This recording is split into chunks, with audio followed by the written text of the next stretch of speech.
This is an old story. My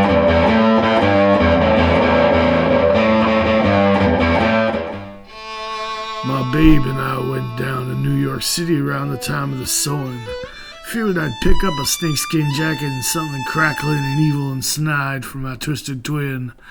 $90 a night was the price we paid for accommodations at the Motel Fleabag, whose staff was more than happy to serve. We stomped our way up to our room and we rounded the corner. There it was in its tick-infested glory, gray and matted with dirt and dreaded fur.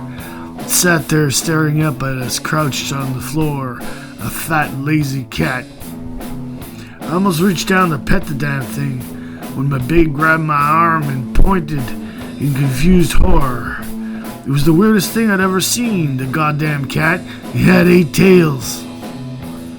There they were, all 8 sticking out in plain sight for all to see. Suddenly the door swings open, and from it, the stench from the deepest fathoms of hell. This old creep in a wheelchair and ghoulish eyes wheeled out of the putrid dark and shooed the cat back into his room, he himself quickly following. Of course, with our luck, we had the room next to his, and as the days passed, we'd catch glimpses of the 8-tailed cat before we'd dart back into the devil's lair.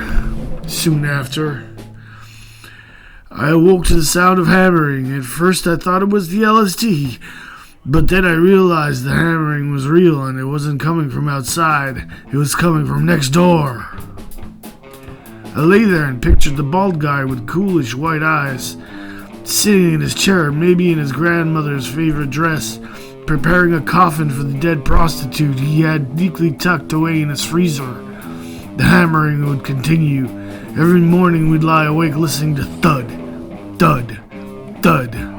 One morning, while listening to Little Drummer Ghoul, we realized no one would believe our tale of the 8-tailed cat and the wheelchaired carpenter of death. So began the plan. 8:35 from Alpha Satano. That afternoon, we waited by the door of our tremendous abode, watching and waiting. You can't imagine the fear. With camera in hand, we slowly creaked open the door to our room. And there it was, with ghoulish eyes peering up at us. Quickly, we had to click the photo that would guarantee our honesty. Quickly, before the door next to ours would swing open, the mad wheelchaired hammerer would race out, sex doll in lap, swinging a double-ended dildo at us. Quickly, we snapped the shot and slammed the door, and from outside we could hear the familiar sound of the door opening, the man shooing his pet inside.